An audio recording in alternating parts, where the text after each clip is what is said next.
What are the best low-level core Ancestry feats in Pathfinder 2nd Edition? Which ones are they? And if Ancestry feats are so important, how did my ancestors get by without them? Ha! Checkmate, history. This is the Dominomicon, authored and hosted by me, Dominic. The Dominomicon is dedicated to all nerdy things, with my current obsession being the TTRPG Pathfinder 2nd Edition. In this video chapter, I'm going to be going over what I believe are the best low-level Ancestry feats for the core or common Ancestries in Pathfinder 2e. I'll first explain what Ancestry feats are all about, and then I'll be picking a single level 1 common Ancestry feat for each ancestry and a runner-up at the end of each ancestry. Bloody hell, I'm going to be saying the word ancestry a lot for this video. Bear in mind that I'll be ignoring ancestry feats that grant any sort of proficiencies like skills and weapons, as they're not all that interesting to talk about. And I've tried my best to choose feats that are as universal as possible. If this video chapter is your cup of tea or coffee, if you're evil, I don't really know what I meant by that, as I love coffee, please give it a like and consider subscribing. And with that nonsense out of the way, let's dive straight in.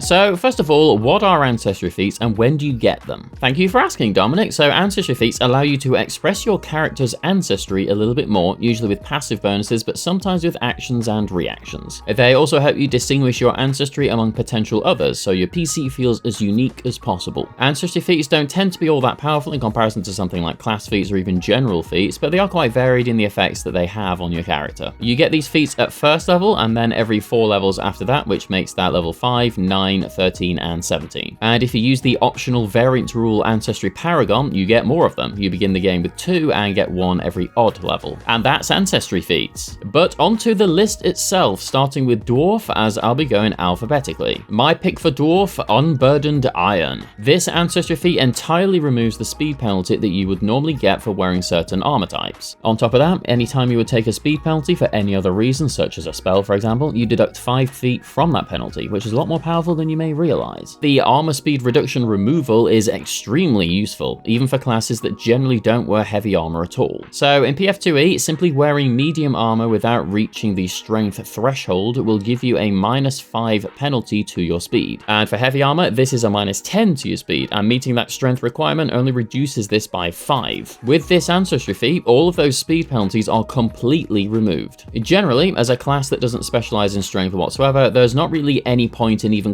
considering heavy armor possibly ever, and spending feats to get proficiency in those armor types probably isn't worth the cost. But with Unburdened Iron, this is now a possibility. You no longer have to consider strength whatsoever for your armor, so you can get proficiency in heavy armor ASAP and wear it with only the check penalty to worry about, which isn't all that drastic, especially as you level up. So yes, even spellcasters and possibly stealthy rogues may consider grabbing this feat. The only downside really is that dwarves start the game with 20-foot speed as opposed to 25 that most other ancestries get. So you probably want to grab the general feat Fleet as soon as possible. My runner-up for dwarf feats is Avenging Glory, because getting a +1 to attack rolls for a minute is kind of mentally good. Okay, onto everyone's favorite ancestry, and I mean this both sarcastically if you hate them and definitively seriously if you love them. Elf. My pick for Elf is Forlorn. Forlorn gives you a +1 circumstance bonus to saving throws against emotion effects, which is a decent chunk of spells and abilities in the game. But better than that is if you roll a success on one of these checks, you instead get a critical success. This, in my opinion, is pretty powerful to get at such a low level. Generally in PF2e, even when you roll a success on abilities like spells, you're going to take some debuff or damage, etc. But with Forlorn, so long as you roll a success, powerful spells like Fear and even a dragon's frightful presence are a thing of the past for your character. These success becomes a critical success abilities tend to be saved for later on in the game, so getting it at level 1 is definitely enticing.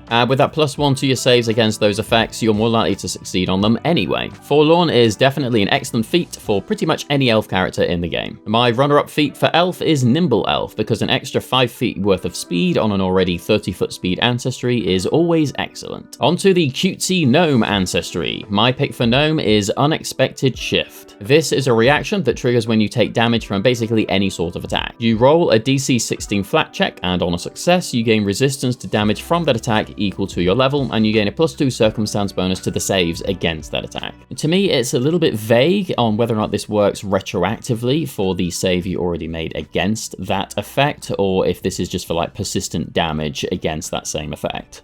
Well, let me know what you think in the comments. Anyway, The downside is that you gain the Dazzled condition also, but again, this is only on a success. So if you're playing as a class that has a defining reaction, such as the champion or fighter, this one might not be as useful, but there are still some circumstances where it actually is going to be very helpful, such as when you are critically hit. The thing that makes Unexpected Shift so powerful, in my opinion, is the fact that it has no cooldown. This means that if you're playing as a class that basically doesn't use reactions, such as most spellcasters, it's potentially a very powerful damage reduction ability that you can activate over and over again. Dazzled is sort of bad because you have to roll that flat check before you attack or whatever, but it's not horrendously bad. And if the choice is to become Dazzled and potentially reduce some very high damage from a critical hit, it's definitely worth doing in my opinion. And of course, it has some pretty cool roleplay flavor. Your gnome sort of vanishing for a split second and then reappearing is pretty cool. My runner-up for a gnome feat is Animal Accomplice, which literally gives you a free familiar. Obviously, this isn't going to be all that useful for some classes that already have familiars, but it's pretty awesome for everyone who doesn't, because familiars do come with some pretty good passive and activatable abilities to increase your power overall. Next ancestry is the adorable, teethy, and potentially creepy, I didn't mean for that to rhyme, Goblin. Wait, that didn't rhyme, it just sounded like it did. And I've gone for Goblin Song. This feat lets you, for one action, do a performance check against the will DC of a single enemy within 30 feet, and on a success, they take a status penalty to perception checks and will saves for a round. On a critical success, this is for a whole minute, with seemingly no way to remove the penalty. And only when you critically fail does a cooldown per target appear, meaning that so long as you don't crit fail, you can keep attempting this over and over. Who doesn't love a really annoying small creature singing an irritating tune over and over and over and over again? So the main and most important thing here is the will save penalty. -1 is not all that much, but will saves are pretty difficult to reduce in PF2E unless you have a skill feat such as Bon Mo, which I mentioned in my more fabulous skill and basic actions video. It's the first link in the description. Please go and watch it if you haven't done already. I love you more and more each day. So this ancestry feat really allows you to assist your spellcasters, or even yourself if you are a spellcaster, and are using spells that require will saves regularly, usually the occult tradition. What makes this even better is that once you become an expert in performance, you can choose 2 targets, and with master proficiency this becomes 4, and with legendary it's 8.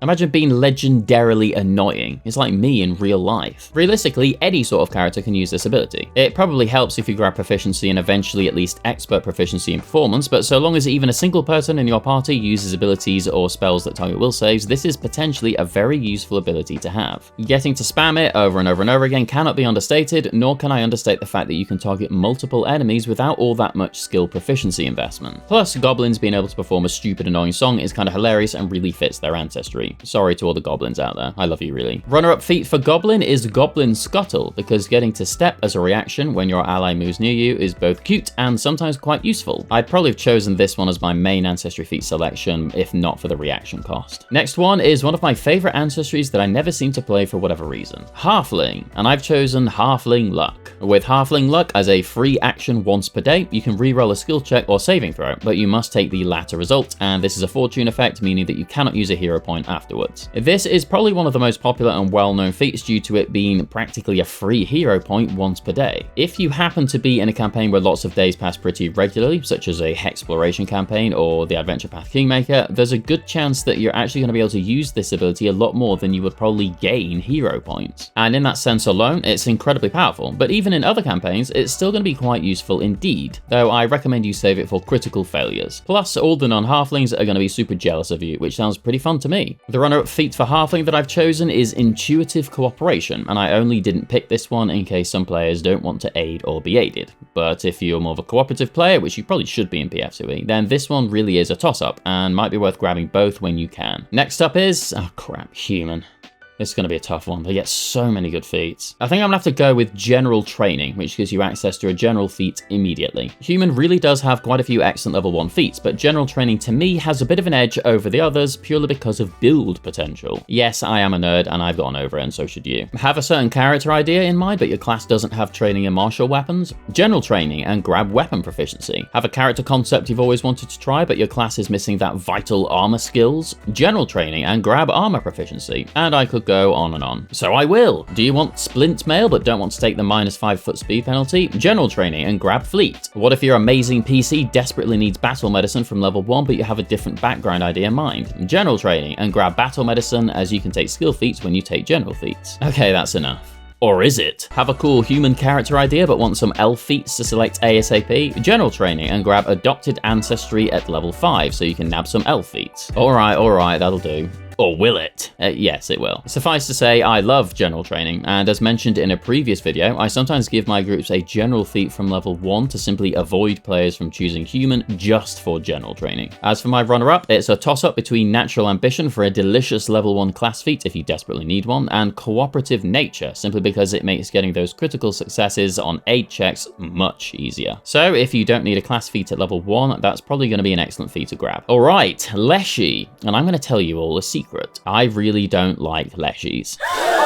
Yeah, sorry, not sorry. I think Goran are just much cooler overall, and considering I barely ever see Leshies even in official PF2E APs, I find it a little silly that they're now a core ancestry. Plus, they're one of those ancestries that some players pick because they look cute, and that's basically it. Obviously, this isn't a one-size-fits-all, but I'm just not a big fan of this ancestry generally. With that shocking revelation out of the way, let's go for my favourite level 1 feat for them, and that is Undaunted, which I realise is a little boring as it's mechanically the exact same as Forlorn for elves, but if it works for them, it should work for Leshies too. As for my runner-up, I'll go for Leshy Superstition, as it's basically a repeatable reaction that gives you a bonus towards saves. Nothing wrong with that if you can spare the reaction. On to another one of my favourite ancestries, Orc. Orcs are also now a core ancestry, which I actually agree with because I love orcs, not because I'm biased and stuff, shut up. And the feat I've chosen is Orc Ferocity, because of course I chose that one. Orc Ferocity allows you once a day and for a reaction to avoid being knocked unconscious, though you still increase your wounded condition by 1 as if you'd just been brought back up. So obviously the benefits of this ability are pretty obvious. You get to stay up instead of being knocked unconscious. And being unconscious in PF2E is a pretty huge issue because even after you get healed, you have to spend an action standing and spend an action grabbing your stuff from the ground, which might mean you only have 1 action left. So getting to avoid all that is obviously amazing, but there's another couple of little benefits in this ability that you might not have considered. For one, if it isn't the end of the enemy's turn, they might spend the rest of their actions having another stab at you, and considering they'll more than likely have some sort of multiple attack penalty on them, they're probably going to waste this action. Getting to waste an enemy's action for a reaction is usually worth it. Also, unless you take an unbelievable amount of damage, which is highly unlikely, you're potentially tanking a crap ton of damage and still staying on your feet. As long as the damage for this attack is less than double your max HP, even by 1, then you're getting to take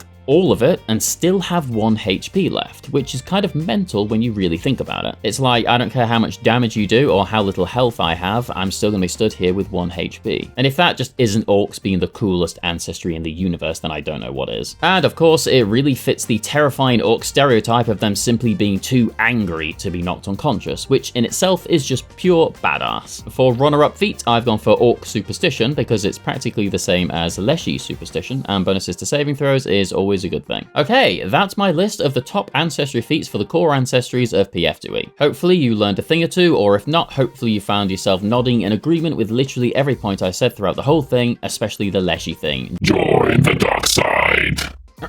Sorry about that. But if you think I missed some cool ancestry feats, let me know in the comments below and I'll try my best to respond to you. I genuinely love learning about some of the cool builds you guys are doing, and I love the suggestions for things I hadn't considered. And as ever, if you found the video helpful or enjoyable, please give it a like and consider subscribing to my silly channel so I can keep on rolling. And again, thanks guys for all your support, I always appreciate it. But for now, this is Dominic of the Domininomicon, wishing you a fond farewell, and until next time, goodbye.